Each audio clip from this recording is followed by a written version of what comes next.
আসসালামু আলাইকুম শেখ। আলহামদুলিল্লাহ ওয়াহদা ওয়াসসালাতু ওয়াসসালামু আলা মান লা নাবিয়্যা বা'দা। সঠিক আকীদা হতে বিচ্যুত হওয়ার বেশ কিছু কারণ রয়েছে যা থেকে বেঁচে থাকা আবশ্যক। সঠিক আকীদা সম্পর্কে অজ্ঞতা, তার শিক্ষণ প্রশিক্ষণ থেকে মুখ ফিরিয়ে নেওয়া বা তার প্রতি গুরুত্ব কম দেওয়ার কারণে। এমনকি পরবর্তীতে এমন এক প্রজন্ম আসবে যারা সহিহ আকীদা এবং তার পরিপন্থী বিষয় সম্পর্কে কিছুই জানে না। ফলে এরা সত্যকে মিথ্যা এবং মিথ্যাকে সত্য বলে বিশ্বাস করে বসে।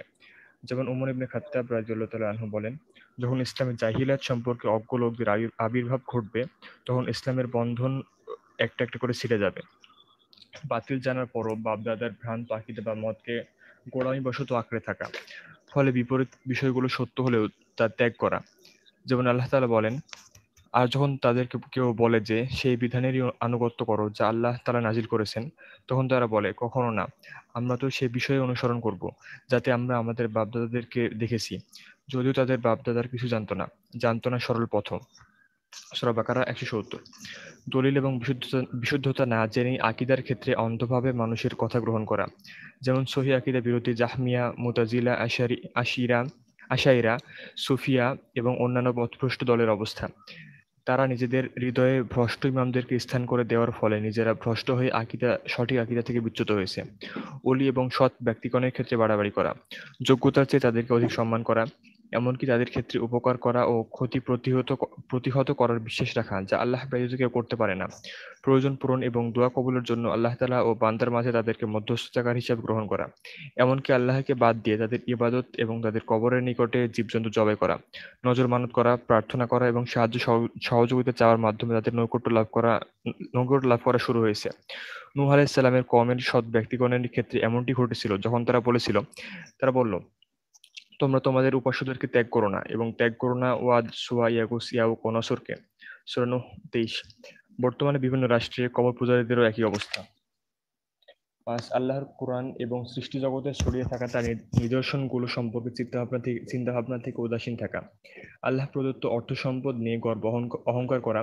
এমনকি এই সমস্ত লোকেরা এই ধারণা পোষণ করে যে অর্থের পিছনে একমাত্র মানুষের অবদান রয়েছে।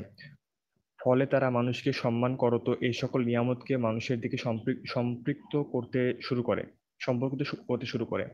যেমন কারণ ইতিপূর্বে বলেছিল, সে বলল, আমি এগুলোকে আমার নিজস্ব জ্ঞান গরিমা দ্বারা প্রাপ্ত হয়েছি।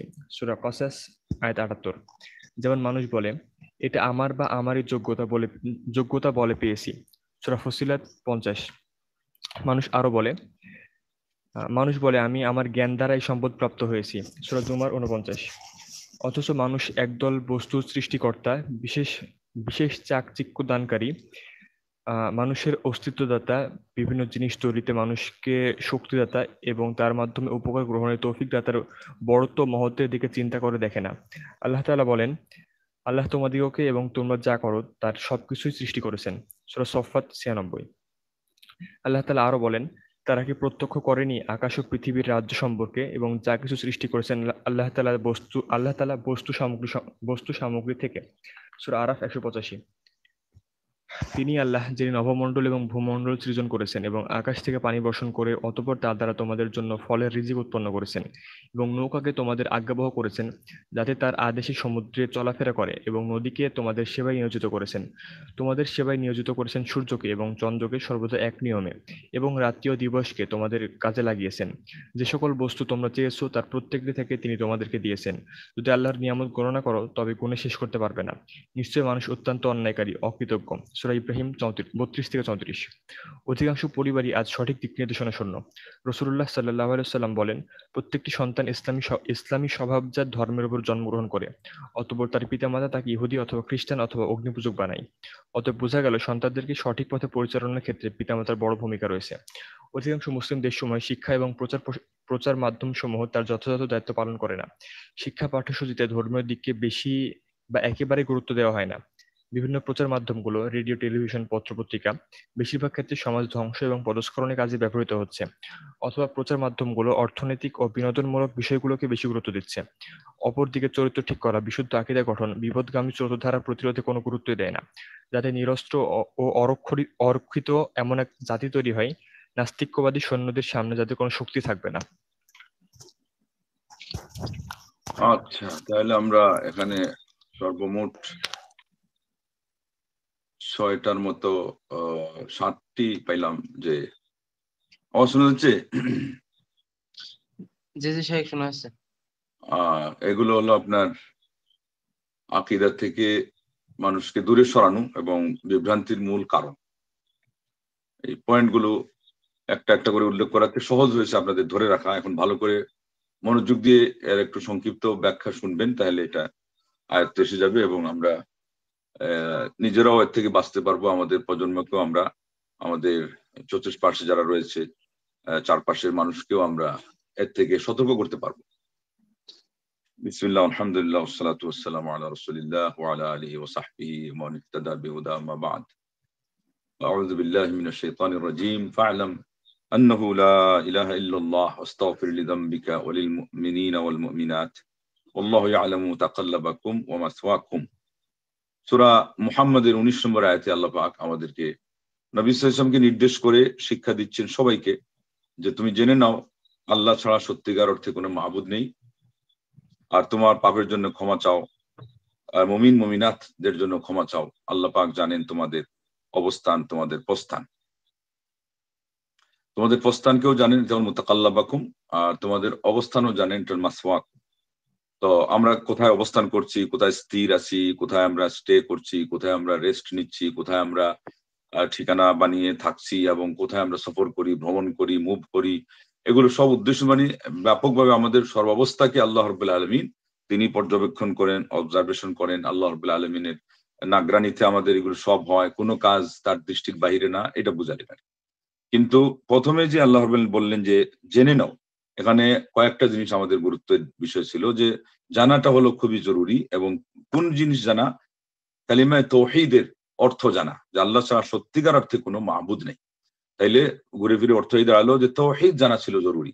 আমরা যেহেতু আকীদায়ে তাওহীদের বই পড়ছি, এটার সাথে এই আয়াতের খুবই প্রাসঙ্গিকতা আছে। এবং প্রথম পয়েন্ট যেহেতু শেখ উল্লেখ করেছেন হাফিজাহুল্লাহ, জাহাল বিল আকীদা সাহিহা, বিশুদ্ধ আকীদা না জানা। তো না জানার বিপরীত হলো জানা। যতই জানা হবে, না জানার যেই অপরাধ এবং দোষ সেটা আমাদের থেকে কমে আসবে। যা আল হাক্কু ও জাহাকাল বাতিল ইন্নাল বাতিলা কানা জাহুকা। হক এসে গেলেই বাতিল কি হয়? দ্রুবিত হয়। বাতিল সে তার অস্তিত্ব হারিয়ে ফেলে। বাতিলটা হলো মিটে যাওয়ার মতোই। কিন্তু এটা হলো যত বেশি আলো জ্বালানো হবে তত অন্ধকার দূর হবে, সেরকম। অতএব এই যে জাহালটা কেন আমাদের কে ছেয়ে গেছে আমাদের উপরে, যা অমজ্ঞতা, মূর্খতা, এই যে জগদ্দল পাথর আমাদের উপর চেপে গেছে, এটা এই জন্যে যে ইলম চর্চা কমে গেছে, বরং তাওহীদের ইলম যেটা সেটাই কমে গেছে। আল্লাহ আমাদেরকে বুঝদান করুক। তো এই আয়াতে আল্লাহ পাক সূরা মুহাম্মাদের, সবাই এটা নোট করে রাখবেন, সূরা মুহাম্মাদের 19 নম্বর আয়াত। এটা মাইল ফলক তাওহীদের বিষয়ে, আকীদার বিষয়ে, ঈমান রক্ষা করার বিষয়ে, ইলমের বিষয়ে, এবং পুরা উম্মতে মুসলিমার জাগরণী কোথায়, তাদের সংস্কার কোথায়, তাদের উন্নতি কোথায়, প্রগতি কোথায়, তাদের উৎকর্ষ সাধন কোথায়, মানে সব কিছুর মূল হলো ইলম। আর আল্লাহ পাক এখানে বলতেছেন ইলমটা আবার তাওহীদের ইলম। এই দুইটা জিনিস যদি একসাথে হয়ে যায়, এই জাতির অগ্রগতি, এই জাতির বিজয় কে ঠেকায়? পৃথিবীতে কোনো শক্তি নেই ঠেকানো। কিন্তু এই যে ইলম আবার তাওহীদের ইলম, এই জায়গাতেই আমাদের গ্যাপ থেকে গেছে। একটা আছে তো আরেকটা নাই, আর বেশিরভাগ জায়গায় গিয়ে দেখেন দুইটারই কোনোটাই নাই। তো এই জন্য এখানে এই বিষয়গুলো ফলো করবেন। এরপরে আল্লাহ পাক বললেন যে অস্তাগফির লিযামবিক, আগে বললেন জেনে নাও, পরে বললেন যে ক্ষমা চাও। এই জেনে নেওয়াটা হলো ঈমান আকীদার বিষয় জানা। অতএব প্রথমে হলো ঈমান আকীদা ঠিক করা, এরপরে হলো আমল। সিরিয়ালে আমল পরে আসে। আমরা আমল শুরু করে দিই অনেক আগে। ইলমের চর্চা থাকে না, আকীদার কোনো প্রসঙ্গই থাকে না, সাবজেক্ট না থাকলে কিভাবে শিখবে? এই জন্য এটা ভালো করে ফলো করতে হবে যে প্রায়োরিটিতে আকীদা আগে, আবার আরেক দিক থেকে সকল আমলের আগে ইলম। তাই জন্য ইস্তেগফার করা এটা হলো আমল। তো এই জন্য আলিমগণ বলেছেন আমলের সিরিয়াল আল্লাহ পাক করে দিয়েছেন এখানে, যে আমলটা পরে আগে ইলম আয়ত্ত করতে হবে এবং আকীদা বিশুদ্ধ করতে হবে। এরপরে আল্লাহ রাব্বুল আলামিনের সিফাতের কথা বললেন যে তিনি সবকিছু জানেন। এটার ব্যাখ্যা আমরা আগেই করে ফেললাম যতটুকু এই সময়ের সাথে মিলে, অতি সংক্ষেপে। এটা এই জন্য যে এইটা জরুরি। এটা না থাকার কারণে এখন পুরা সমাজের মধ্যে মূর্খতা ছড়িয়ে আছে। কেননা লা ইলাহা ইল্লাল্লাহর অর্থ, এই কালকেই ফেসবুকে একটা আলোচনা দিয়েছি আমি, যে লা ইলাহা ইল্লাল্লাহর অর্থ না জানা কত বড় মূর্খতা। কেননা এটা হলো আমাদের শুরুই যদি মূর্খতার মাধ্যমে হয়, এই জাতির পুরা জীবন যেগুলো এর উপরে তারা কি করবে, স্থাপন করবে, এর উপরে তারা প্রতিষ্ঠিত করবে, এগুলো সব হযবরল হয়ে যাবে। তো এই জন্য এই মূর্খতাটা হলো সকল রোগের মূল যদি বলা যায় তো বলা যেতেই পারে।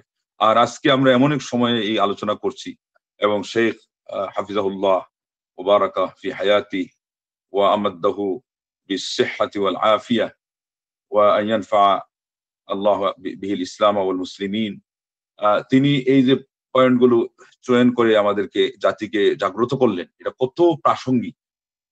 এই জন্যই তাকে একবার তার লাঠির উপর ভর করে হারামে মক্কিতে নামাজ পড়তে দেখে, হারামের মক্কার ইমাম যে কোনো একজন ইমামের পিছনে নামাজ পড়তেছেন, লাঠি ভর করে নামাজ পড়তেছেন, কেননা এখন উনি হয়ে গেছেন লুজ্জ দেহ, কুজ্জ পৃষ্ঠ, বয়সের ভারে। আর সারা উম্মতে মুসলিমাকে এখন একাই ধরা যায় যে পরিমাণ উনি গাইড দিচ্ছেন, সারা উম্মতে মুসলিমা আজকে তার দিকে তাকিয়ে থাকে। এই জন্য একজন বলছে হুয়া ইয়াত্তাকিউ ফি সালাতিহি আলা আসাহু ওয়াল উম্মাতুল মুসলিমাতু কাতিবাতান তাত্তাকিউ আলাইহি ফি দীনিহা, যে তিনি লাঠির উপর ভর করে নামাজ পড়ছেন আর উম্মতে মুসলিমা তার উপরে তাদের দিনের ব্যাপারে ভর করে তারা তাকিয়ে আছে, তারা চলছে। একজন আলিমের মতো যদি আলিম একজন হয়, তো আল্লাহ নবী সাল্লাল্লাহু আলাইহি ওয়াসাল্লামের প্রতিনিধি কিভাবে তাকে দিয়ে আল্লাহ বানান, আর কিভাবে সারা উম্মতে মুসলিমা তার দিকে চাতক পাখির নিয়ে তাকিয়ে থাকে। একজন হক্কানি, একজন হকপন্থী, একজন বিশুদ্ধ আকীদা, একজন সঠিক পথের পথিক, হেদায়েতের দীপ্তমান প্রদীপ আলিমের কি পরিমাণ মূল্য, যে ব্যক্তি বুঝতে পেরেছে, সে ছোট্ট একটি কথা দিয়ে ওনার পরিচিতি তুলে ধরে ফেলেছে। তো এই জন্য উনি 7টি পয়েন্টের মধ্যে প্রথমটাই উনি চিহ্নিত করেছেন যে জাহাল, এবং এটাই বাস্তব কথা। গোটা উম্মতে মুসলিমা হোক, পুরা জাতির ব্যাপকভাবে হোক, এই জাতির অধঃপতনের মূল কারণ মূর্খতার বিপরীতে জ্ঞান। এই জ্ঞানটা, জাগতিক জ্ঞান চর্চা করেই আমেরিকানরা যা উন্নতি করলো, আমরা সেই জিনিসটাই বুঝতে পারলাম না। অথচ আমাদেরকে বলা হয় উম্মাতুল কিরাআহ, আমরা হলাম পড়ুয়া উম্মত। আমাদের প্রথম আয়াত নাজিল হয়েছে কি, ইকরা বিসমি রাব্বিকাল্লাযী খালাক, ওই রবের নামে পড়ো যিনি সৃষ্টি করেছেন। তাদের পড়া হলো এই বিসমিল্লাহ ছাড়া, আমাদের পড়া হলো বিসমিল্লাহ দিয়ে। এই জন্য বিসমি রব্বিক, রবের নামে। তারা বিসমিল্লাহ ছাড়া পড়ে যদি এত উন্নত হয়, আমরা বিসমিল্লাহর মাধ্যমে যে বিদ্যাটা পড়তে হয় সেটার মাধ্যমে কি উন্নতি লাভ করতে পারতাম। আমেরিকানদের একটা নিয়ম হলো, তাদের কোনো জনগণ, তাদের দেশের কোনো একটা সাধারণ মানুষ ডেইলি 100 পৃষ্ঠা না পড়ে তাদের রাত্রে ঘুম নাই। এটা ট্রেনে চড়ে হোক, বাসে চড়ে হোক, বিমানে উড়ে হোক, গার্ডেনে বসে হোক, তার কোম্পানিতে, তার কর্মসংস্থানে, তার ফ্যাক্টরিতে, তার বাসায়, তার প্রতিষ্ঠানে হোক, তারা পড়বে 100 পৃষ্ঠা। আর আমাদেরকে লাগিয়ে দিয়েছে মোবাইল পড়তে, মুসলিম প্রজন্মকে লাগিয়ে দিয়েছে আজকে ফেসবুকের পৃষ্ঠা পড়তে।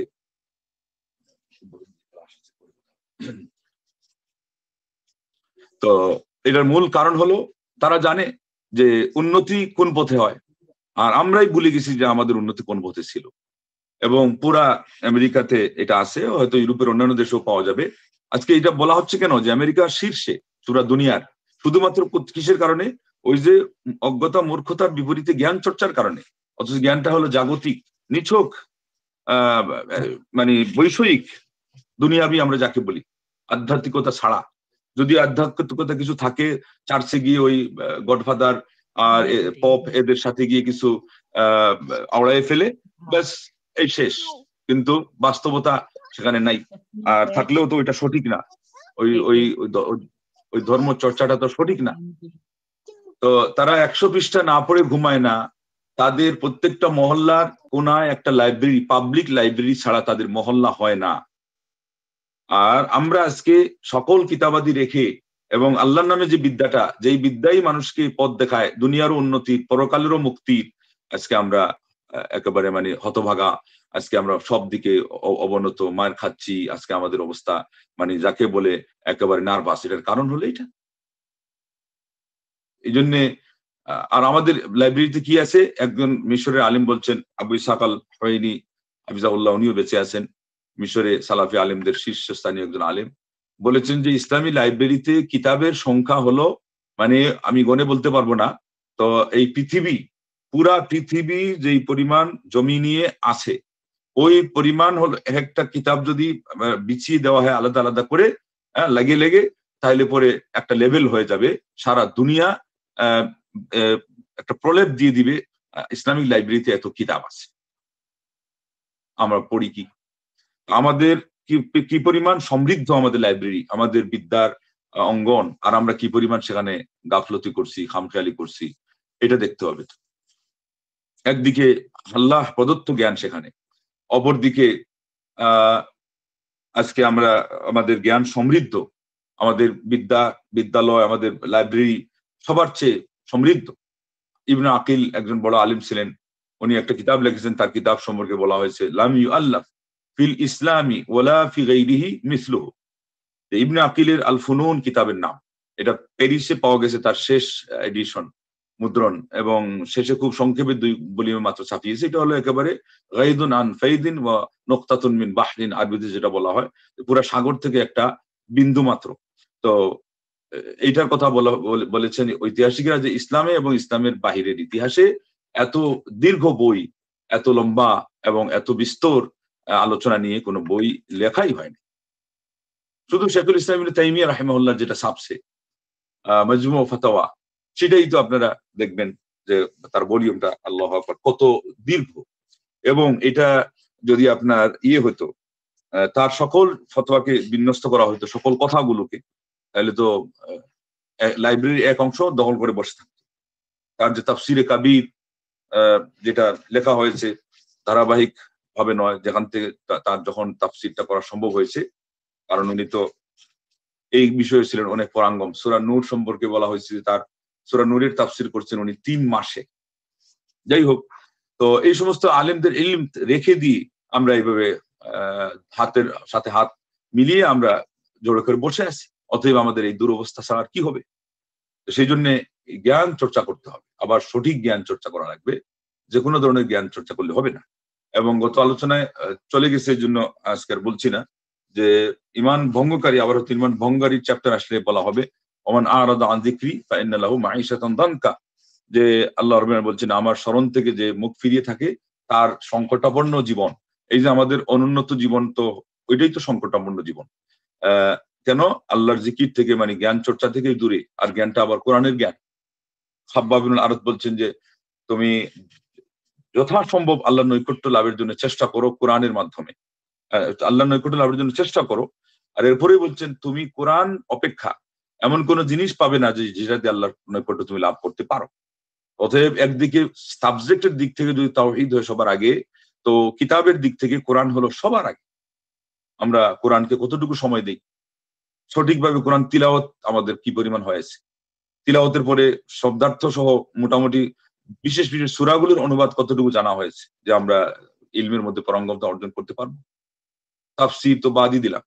শেখুল ইসলামের মতো মানুষ যদি জেলখানায় অবস্থান করার পরে আক্ষেপ করে বলেন, হায় আমি যদি কোরআনের জন্য আরেকটু সময় দিতাম, অথচ পুরো জীবনটাই তিনি আল্লাহর দ্বীনের জন্য দিয়ে দিয়েছে।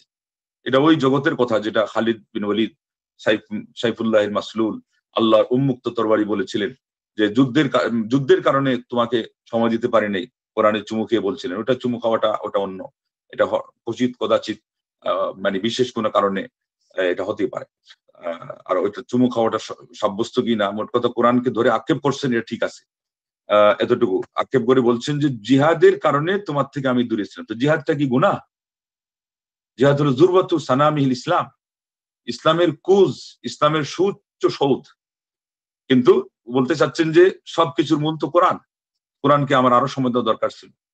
তো রণাঙ্গনে 100টা যুদ্ধে অংশ নিয়ে বিজয়ের মালা নিজের গলায় শুধু পরেছেন তা নয়, মুসলিম মিল্লাত, মুসলিম উম্মার গলায় পরিয়েছেন। এরপরে বিশেষ কারণে ওমরুল খাত্তাব রাদিয়াল্লাহু তাআলা আনহু তাকে বরখাস্ত করলে তাও সন্তুষ্ট চিত্তে মেনে নিয়েছেন।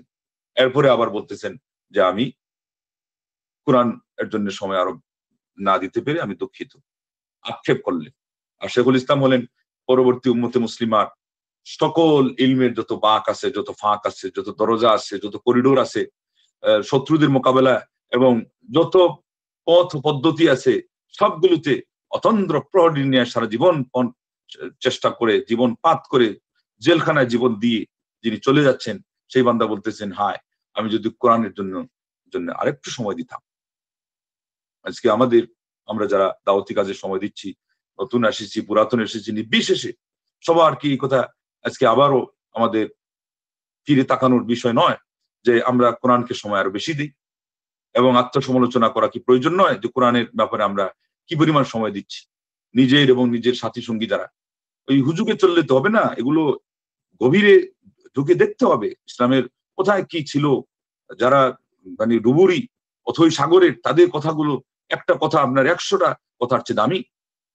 ঘন্টার পর ঘন্টা বই পড়বেন, আলোচনা করবেন, আলোচনা শুনবেন, এগুলোর চেয়েও আপনার উপকার দিবে এই যে যেগুলো হলো তাদের জীবনের সকল সাধনা অভিজ্ঞতা একেবারে মানে ছিপিয়ে এঁটে, অভিজ্ঞতার রস চিপে বের করে তারা যে কথাগুলো দিলেন।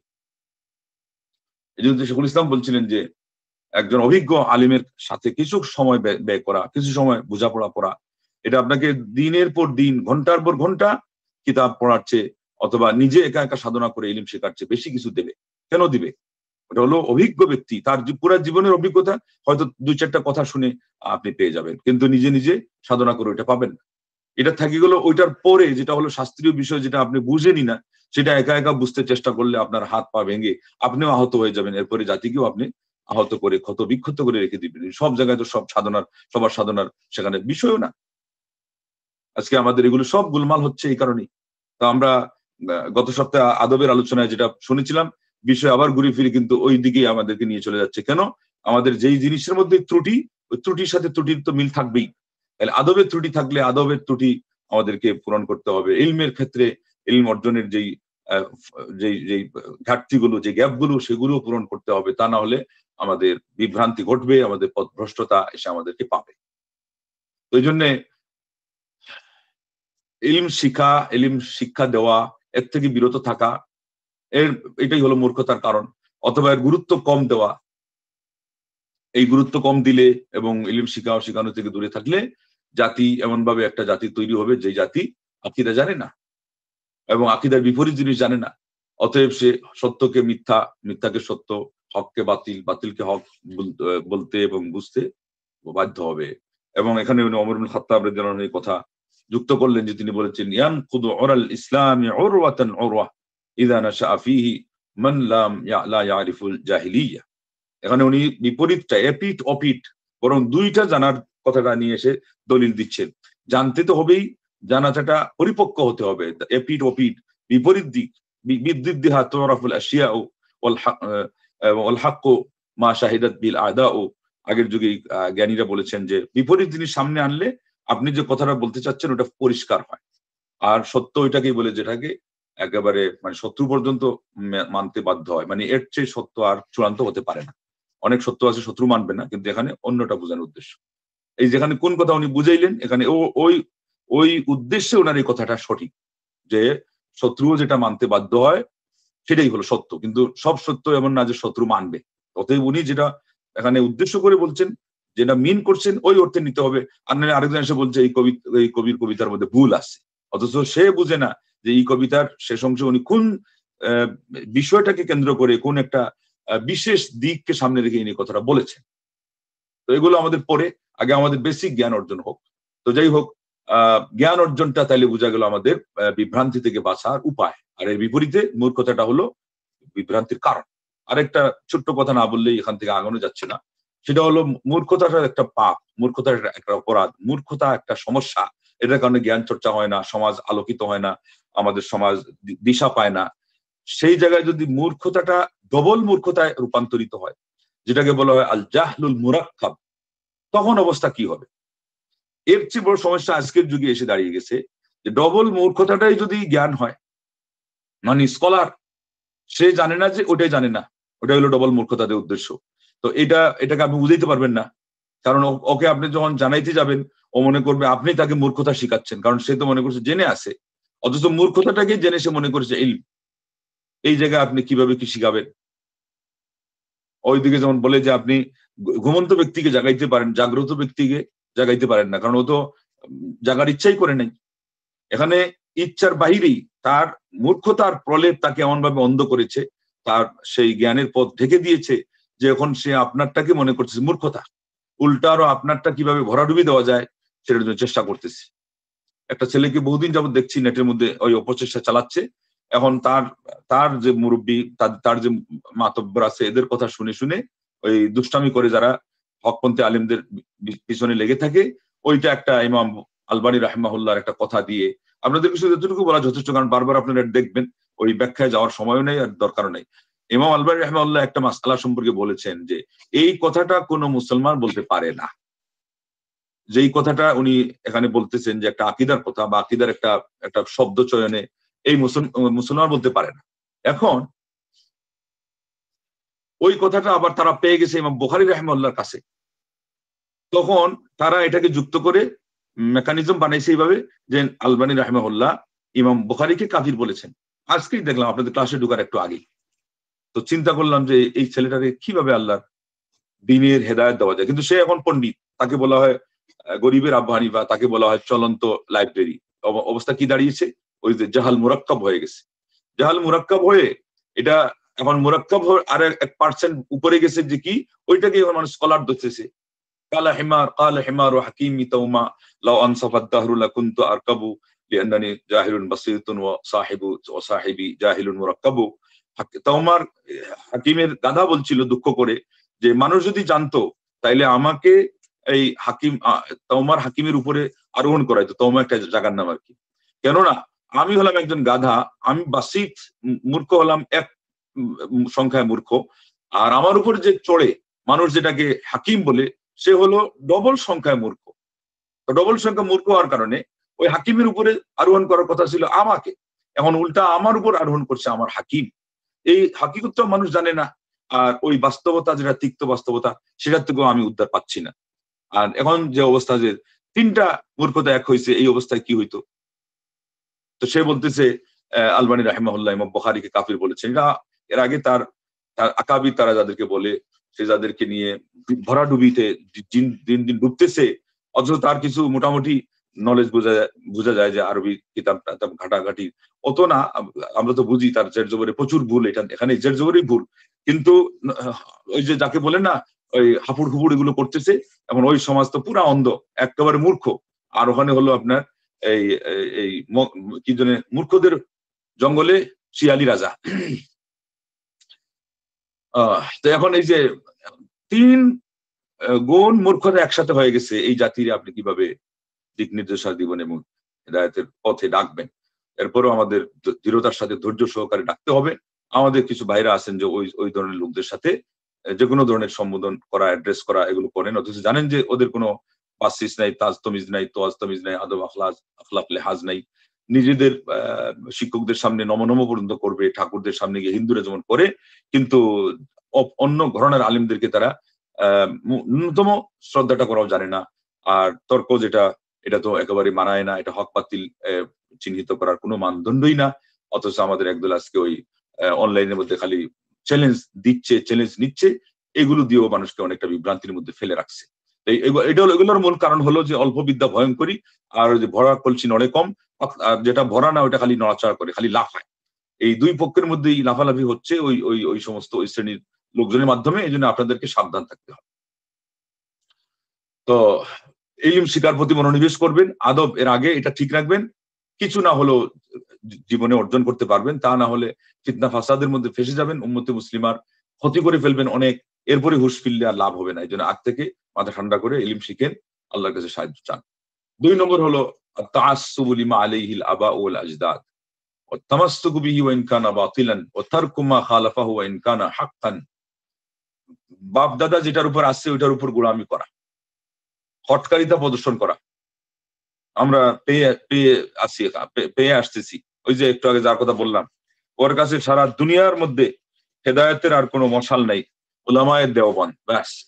উলামায়ে দেওবন্দ যে আশারি আকীদা নিয়ে এদিকে বেচারারা বিপদের মধ্যে পড়ে আছে, এটা তাকে কে বুঝাবে? ওই যে তাদেরকে বলে দেওয়া হয়েছে ওটা আহলুস সুন্নাহ জামাতের আকীদা, এখন সে এখানেও লাফায়। আর হানাফি মাযহাব নিয়ে যে ওনারা গোলামির মধ্যে ডুবে আছেন, এটাও তো তার সামান্য হুঁশ বুদ্ধি থাকলে সে বুঝতো। ওই যে কিতাব টিতাব পড়ে বুঝে বলে যে প্রমাণ দেয়, কিন্তু ওই জায়গায় গিয়ে তো সে একেবারে অন্ধ। একটু পরে আসবে এটা আবার, এই জন্য এখানে পরে গিয়ে আরো একটু হয়তো এই বিষয়ে বলা হবে। তো গোলামি যেটা, এটা হলো ওই সকল কিছুর পথ বন্ধ করে দেয়। গোলামি করতে যদি কেউ অভ্যস্ত হয়ে যায়, এই লোক জীবনে আর কোনো কিছুই কারো কাছ থেকে নেওয়া তো দূরের কথা, শিখতেই পারবে না। এবং এটা হলো হানাফি মাযহাবের একজন ফকিহ থেকে আমরা পেয়ে গেছি যে ইলম শিখবে না, লা ইউকাল্লিদু ইল্লা মুতাআসসিবুন আও গাবী, অথবা ইল্লা ইল্লা আসাবিয়ুন আও গাবী। এই যে গোড়াপন্থী অথবা মূর্খ নির্ঘাত, এই দুই শ্রেণীর মানুষ ছাড়া কেউ অন্ধ তাকলিদ করে না। এটা ইমাম তাহাবী রাহিমাহুল্লাহর কথা। তবে এখানে কিছু বিষয় আছে, আবার এটা আমাদের মধ্যেও এটা নিয়ে গোলমাল আছে। এখানে উনি যেটা বলছেন মূলত এটা আলেমদের ক্ষেত্রে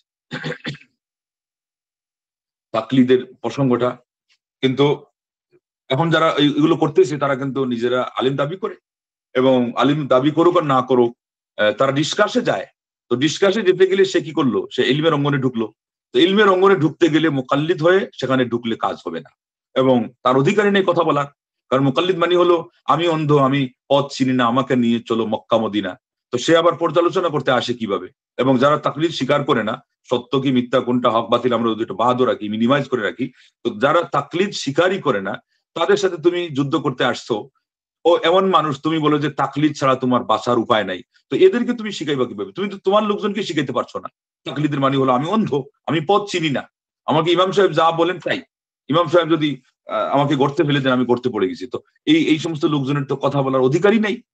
এই শব্দটা, এই পয়েন্টটা অত্যন্ত গুরুত্বপূর্ণ, এটা আপনারা সবসময় খেয়াল রাখবেন। কিন্তু আপনারা এর অর্থ না যে আপনারা এখানে এই পয়েন্ট নিয়ে ওই সমস্ত লোকজনের সাথে ঝগড়া লিপ্ত হয়ে যাবেন, না, এটা আমি বলি না। ঝগড়া এটা মূলতই কাম্য না, এবং যার তার পক্ষে এটা, এবং যেন কোনো কারণে যার তার সাথে যে কোনো প্রসঙ্গে এটা আরো ঠিক না। ওটা হলো আলিমদের ব্যাপার। যদি আলিম এর কাছে কোনো মোটামুটি শিক্ষিত লোক এসে ডিসকাস করতে চায়, তখন সেটাও কাজে লাগে। তো যাই হোক, আজকে আমাদের এই অন্ধ গোড়ামি, এটা যে মানুষকে হক থেকে দূরে রাখছে, এটার একটা বাস্তব তিক্ত অভিজ্ঞতা আমরা সমাজেই পাচ্ছি। বিশেষ করে আকিদার ক্ষেত্রে সবাই বাধ্য হলো যে তারা কোরআন সুন্নাহ থেকে হক নিবে। আবার এখানে মূলনীতিতেও এমন কিছু সুযোগ নাই যেটা ফিকহের ক্ষেত্রে অনেক সময় আমি বুঝি না, এই জন্য এই স্কুল অফ থটের মাধ্যমে আমি ফিক চর্চা করব। আকিদাতে তো এটা নাই। আকিদার সরাসরি কোরআন এবং সুন্নাহ এবং আহলুস সুন্নাহ জামাতের অন্তত বড় বড় কথাগুলো, মোটা দাগের কথাগুলো সবাইকে নিতে হবে। সেই জায়গায় গিয়ে দেখা যায় পণ্ডিতি শুরু করে দেয়, আল্লাহ আসেন না নাই ওটা নিয়ে গবেষণার মধ্যে চলে যায়। এই সব জিনিস হলো সকল বিভ্রান্তি, এবং এগুলো হলো দর্শন বিদ্যা। আর এই সমস্ত গুমরাহ পন্থী লোকরা তারা শিখিয়েছে, অথচ সেখানে আবার শিকার জন্য দেখা যায় পণ্ডিতি শুরু করে দেয়। তো অতএব অন্ধ ব্যক্তির জন্য এগুলো মোটেও মানায় না। অথচ আকিদার ক্ষেত্রে তার উচিত ছিল চোখ কান খুলে আল্লাহ রাব্বুল আলামিন কি বলেছেন, আল্লাহ নবী সাল্লাল্লাহু আলাইহি ওয়াসাল্লাম কি বলেছেন, এই সবগুলো মেনে নেওয়া এবং এই সবগুলো জানা। এবং আকিদার প্রসঙ্গ যেহেতু আসলো, সংক্ষেপে একটা জিনিস বলে দিই, এই পয়েন্টটা সবসময় মনে রাখবেন। আকিদার বিষয়ে আল্লাহ সম্পর্কে যা বলা আছে, বরং গাইবের যে বিষয়গুলো বলা আছে, এই সব বিষয়গুলো সঠিক অর্থে, যে অর্থে যেটা আসছে ওইটাই মানতে হবে। ওইটার পদ্ধতি, ধরন, রূপরেখাটা ওইটা আল্লাহর হাওয়ালা করতে হবে। তারা এসে বলে কি সবটাই আল্লাহর হাওয়ালা। সবটাই আল্লাহর হাওয়ালা অর্থ হলো সর্বহারা। এটা উদাহরণ সহজে এইভাবে বুঝবেন, যে লোক দায়িত্বহীনতায় ভুগে, দায়িত্বহীন মানুষ কি বলে, আমি সব আল্লাহর হাওয়ালা করে রেখে দিয়েছি, আমার পরিবার আল্লাহ দেখবে। এর অর্থ কি? এটা হলো সর্বহারা পাঠী, সে দায়িত্ব পালন করতে চায় না। এইভাবে আসমা ও সিফাতের ক্ষেত্রে আপনি তাফওয়িদের দোহাই দিয়ে বলবেন যে আল্লাহ রাব্বুল আলামিন মানুষের উপরে থাকার কথা, হাত এবং চেহারা, চক্ষু, এগুলো হলো আল্লাহর হাওয়ালা করে দিলাম। এইভাবে ঢালাওভাবে হাওয়ালা করা মানে হলো সে মানছে না। ওই যে ওই লোক যেমন দায়িত্ব পালন করবে না, এইভাবে না। ওটা স্বীকার করতে হবে যে হ্যাঁ আল্লাহ বলেছেন তো ঠিকই আছে, কিন্তু আমার আল্লাহ জাতের সাথে কোনো সত্তার তুলনা হয় না, আমার আল্লাহর সিফাতের সাথেও পৃথিবীর কোনো সিফাতের তুলনা হবে না। অতএব তারটা তার মতো করে যেভাবে তিনি চেয়েছেন, যেভাবে তিনি নিজের পরিচয় তিনি আমাদেরকে বুঝাইতে চেয়েছেন, বা যতটুকু আমাদেরকে জানতে দিয়েছেন, আমরা ওইটাই বিশ্বাস করি। ধরন, পদ্ধতি, উপমা, এগুলোর ঊর্ধ্বে থেকে কিয়ামতের দিন আল্লাহকে আমরা দেখবো না? অবশ্যই দেখবো, তাই তৌফিক দান করে। তো যাই হোক, আল্লাহ পাক এই আয়াত উনি দলিল দিলেন, ওয়াইযা কিলা লাহুম ইত্তাবিউ মা আনজালাল্লাহ ক্বালু বাল নাত্তাবিউ মা আলফাইনা আলাইহি আবানা আওয়ালাউ কানা আবাউহুম লা ইয়াকিলুনা শাইআন ওয়া লা ইয়াহতাদুন। তাদেরকে যখন বলা হয় যে আল্লাহ পাক যা অবতীর্ণ করেছেন সূরা বাকারার 170 নম্বর আয়াত, তোমরা তা অনুসরণ করো, তারা বলে যে আমরা বরং সেটা অনুসরণ করি যেটার উপর আমাদের বাপদাদাদেরকে পেয়েছি। আল্লাহ বলছেন তাদের বাপদাদা যদি হেদায়েতের উপর না থাকে, এরা যদি বুদ্ধি শুদ্ধি কাজে না লাগায় এই ভুল পথের উপরে থাকে তাও কি মানবে? বলে না, অর্থ হলে মানা যাবে না। ভুলের উপরে পূর্বসূরীদেরকে মানা যাবে না। যতটুকু আমাদের সঠিক জিনিস উদ্ধার করার অধিকার আছে, উদ্ধার করার যোগ্যতা আছে, এবং উদ্ধার করার আমাদের উপর ইসলাম অধিকার দিয়েছে। অধিকার থাকার মানে হলো যোগ্যতা নাই, যোগ্যতা অর্জন করো সেটা আনতে হবে। অন্তত সরলতা একটা যোগ্যতা। কিন্তু দেখেন, সরলতার মাধ্যমে আহলুস সুন্নাহ ওয়াল জামাতের যারা, এরা সবাই আল্লাহর আসমা সিফাত মেনে নিয়েছে। সরলতা না থাকার কারণে আহলুস সুন্নাহ ওয়াল জামাতের বাহিরে আশআরী, মাতুরিদী সহ মুতাজিলী, জাহমি এরা কি করছে? এরা আল্লাহ রাব্বুল আলামিনের আলিম হওয়া সত্ত্বেও আল্লাহর সিফাতগুলিকে অস্বীকার করে বসে আছে। এই জন্য সরলতা এটাও একটা বড় সম্পদ। কথায় বলে না, ভক্তিতে আল্লাহ মিলে, তর্কে বহু দূর। এবারে আসেন 3 নম্বর, শেখ হাফিজুল্লাহ কি বলেছেন? অন্ধ ভক্তি বা অন্ধ অনুসরণ। এই বিষয়ে আমাদের আলোচনা হয়ে গেছে। তারপরে দেখি নতুন কোন শব্দ থাকলে এটার ব্যাখ্যা দিয়ে আমরা সামনের দিকে অগ্রসর হব। উনি বলেছেন, আকীদার ক্ষেত্রে নিজে দলিল না জেনে মানুষ কি বলল এটার অন্ধ অনুসরণ করা। আল্লাহু আকবার। এবং এটা সঠিক কি বেঠিক এটা যাচাই না করা। কেন? এখানে যাচাই করার দরকার আছে। বিশেষ করে এটার দলিল কোথায়? এটার দলিল আকীদার ক্ষেত্রে সবাইকে যে হকটার জন্য যাচাই করে আনতে হবে। আমি বলছি অনেক সময় শুধু সরলতাটাই এখানে আপনার যোগ্যতার কাজ দিবে, যে হ্যাঁ আল্লাহ বলছেন, আল্লাহ নবী বলছেন, ঠিক আছে ভাই, আমি অত কিছু না জানলেও আমার আল্লাহ বলছেন, আমি মেনে নিলাম। এটার দলিল কোথায়? এটার সবচেয়ে চাক্ষুষ দলিল সেটা হলো কবরে যাওয়ার পরে যখন 3টা প্রশ্ন হবে, এবং এই 3টা প্রশ্নই কিন্তু আকীদা সম্পর্কে। মার রব্বুক ওমা দীনুক ওমান হাদার রাজুলুল্লাযী বুইসা ফীকুম, অথবা আমার নবী, রবকে, দিন কি ছিল, আর নবী কে ছিলেন, অথবা তোমার কাছে তোমাদের কাছে যাকে প্রেরণ করা হয়েছিল উনি কে। তো এই যে 3টা প্রশ্ন সবগুলো আকীদার। এই আকীদার প্রশ্নের উত্তর দেওয়ার পরে ফেরেশতা প্রশ্ন করছেন যে তুমি কিভাবে জানলে? তখন সে বলতেছে, কারাআতু কিতাবাল্লাহ ফাআমানতু বিহি ওয়া সাদ্দাকতু। আমি আল্লাহর কোরআন পড়েছি, এর উপর ঈমান এনেছি, আমি তাকে সত্য জেনেছি। তাহলে কোরআন থেকে বোঝা গেল এখানে কবরে গিয়ে উত্তর দিতে গেলে প্রত্যেকের আকীদার বিষয়ের সেখানে জ্ঞান অর্জন করা দরকার। 3টা বিষয়, আল্লাহ সম্পর্কে, ইসলাম সম্পর্কে, আল্লাহ নবী সাল্লাল্লাহু আলাইহি ওয়াসাল্লাম সম্পর্কে। আর যদি আপনি এই 3টা বিষয় জেনে যান, কি বাকি থাকে? পুরা ধর্মটাই তো 3টা বিষয়কে কেন্দ্র করে। আর ওখানে যে উত্তর দিতে পারবে না, সে কি বলতেছিল? হা হা লা আদ্রি, হা আক্ষেপ, হা আক্ষেপ, আমার কি হলো, আমি তো বলতে পারছি না, আমি তো জানি না। তাকে আবার ফিরিস্তারা মানে জিজ্ঞাসা নেই, এখানে সরাসরি ফিরিস্তারা তাকে ধিক্কার দিয়ে বলল যে তুমি কোথায় ছিলা? মা দারাইতা ওলা তালাইতা। আরেক শব্দ আসছে ওলা তালাইতা। আরে তুমি কি করলা সারা জীবন? তুমি কোথায় নষ্ট করলা? জানলেও না, জানার চেষ্টাও করলে না, পড়লেও না, আবার জানলেও না। আর দ্বিতীয় যেই শব্দের অর্থ হলো চেষ্টাও করলে না। তার মানে কোনোভাবেই সে তার দায়িত্ব আদায় করেনি। পড়ুয়া জাতি, পড়লো তো না। পড়ার যে আসল উদ্দেশ্য শিখা, মূল জিনিসটা আদায় করা, আল্লাহ সম্পর্কে জ্ঞান, ইসলাম সম্পর্কে, নবী সাল্লাল্লাহু আলাইহি ওয়াসাল্লাম সম্পর্কে, সেটাও সে অর্জন করলো না। আল্লাহ আল্লাহ আল্লাহ। এখান থেকে আমাদের কি শিক্ষণীয়? এই যে দেখেন, প্রথমে ভূমিকা আমরা যেটা বলছিলাম কোরআন, আর এখন যে আমরা আকীদার কথা মধ্যে জানতেছি, আকীদার বিভ্রান্তির 3য় কারণ হলো অন্ধ ভক্তি, অন্ধ অনুসরণ। 2টা মিলালে অর্থ কি দাঁড়াচ্ছে? যে আমাদেরকে শোনাশুনি কথা কান না দিয়ে নিজেদেরকে সরল মনে কোরআন হাদিস থেকে যথাসম্ভব জ্ঞান অর্জন করতে হবে। আল্লাহ রাব্বুল আলামিনের কাছে চাইতে হবে, রব্বি জিদনি ইলমা, আল্লাহুম্মা আল্লিমনি মা ইয়ানফাউনি আল্লাহুম্মা আনফা'নি বিমা আল্লামতানি ওয়া আল্লিমনি মা ইয়ানফাউনি ওয়া জিদনি ইলমা।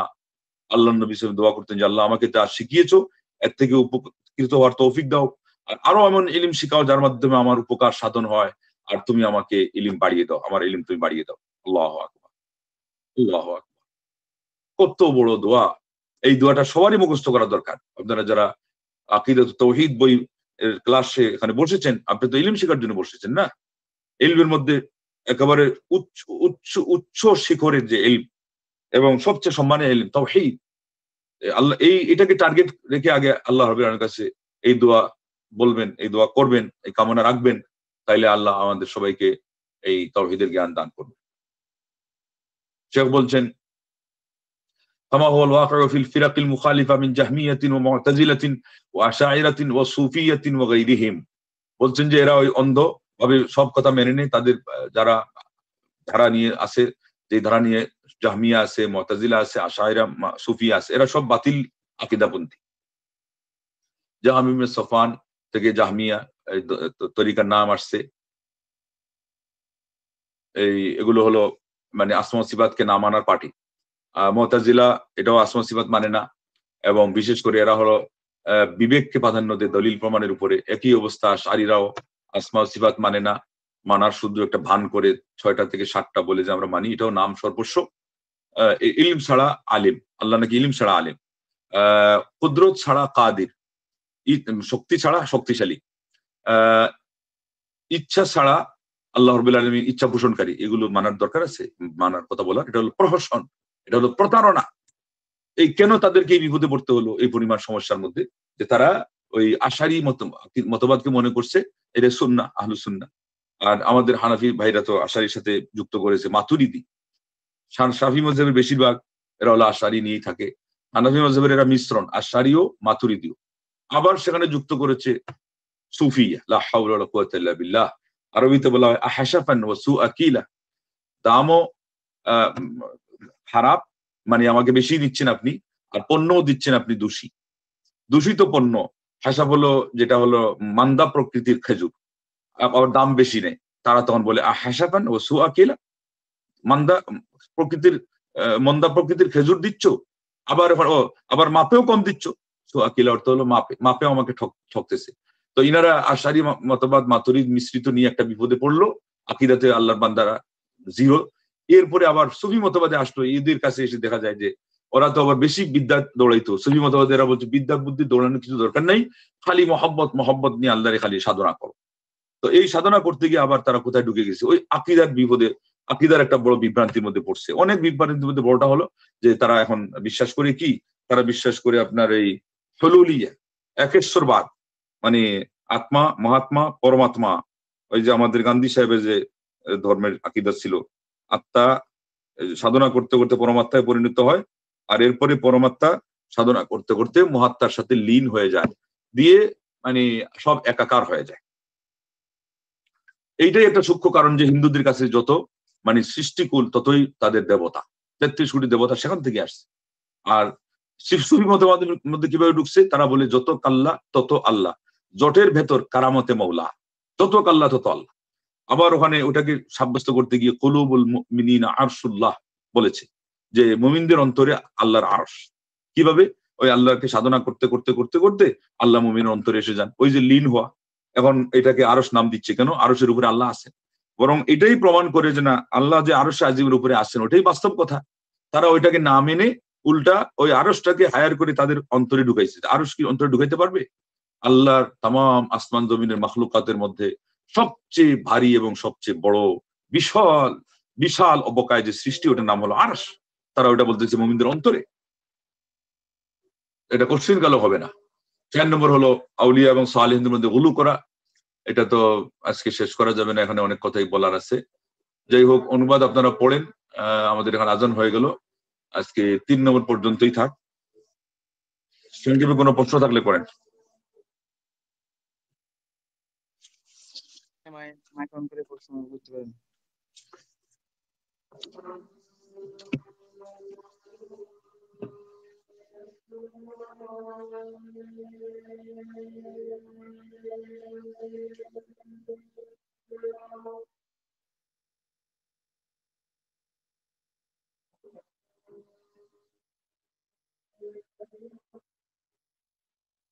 তাহলে বন্ধু শেষ করা হবে নাকি?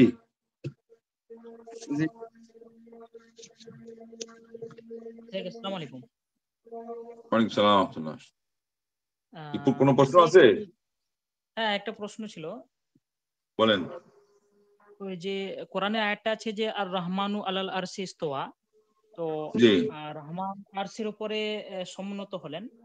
তো এখানে কিছু লোক প্রশ্ন করে যে আল্লাহ থেকে তাহলে কি আরশটা বড় হয়ে গেল? নাউজুবিল্লাহ। আল্লাহ আরশের উপরে কিভাবে অবস্থান করেন?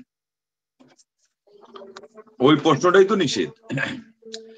সবসময় খেয়াল রাখবেন যে বাতিলপন্থীদের প্রশ্নের সুযোগ দেওয়া মানেই হলো আপনি ফেসে গেলেন।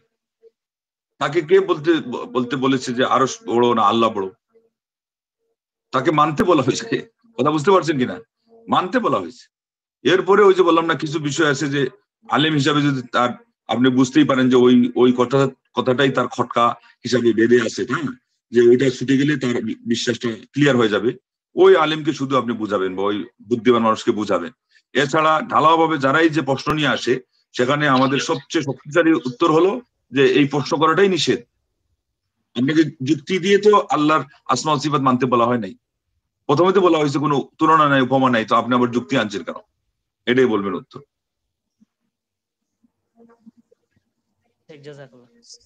আসসালামু আলাইকুম। ওয়ালাইকুম আসসালাম ওয়া রাহমাতুল্লাহ। জি উস্তাদ, আমার একটা প্রশ্ন আছে।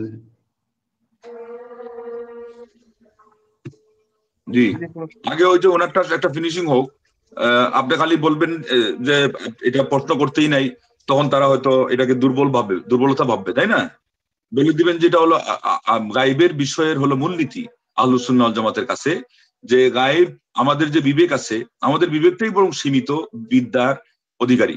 আমার আল্লাহ রাব্বুল আলামিনের যে গায়েবের জগৎ, ওটা হলো অসীম বিদ্যার বিষয়। তো অসীম বিদ্যার তিনি অধিকারী হয়ে তিনি আমাদেরকে সংবাদ দিয়েছেন। আমাদের সসীম বিদ্যা এর বিদ্যা দৌড়াই আমরা সেটা উদ্ধার করতে পারবো না, ওটা শুধু মানার মাধ্যমে আমরা এটা কি করতে পারবো, আয়ত্ত করতে পারবো, বা আল্লাহর কথা আমরা শ্রদ্ধার সাথে নিতে পারবো। এই জন্য এখানে আক্কেল দৌড়ানোটাই হলো কি ভুল।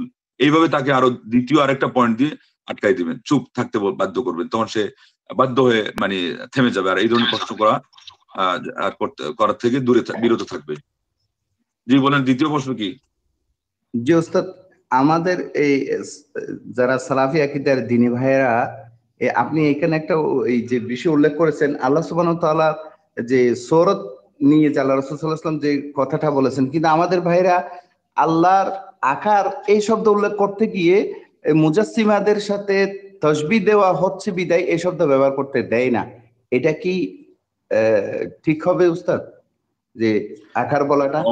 ওইটাই আমি বললাম যে শব্দ আপনার কাছে ওটা আপত্তিকর মনে হয়, আপনি আপনার দ্বীনী ভাইকে, আকীদার ভাইকে বুঝান যে শব্দটা চয়নের দিক থেকে এটা ভালো।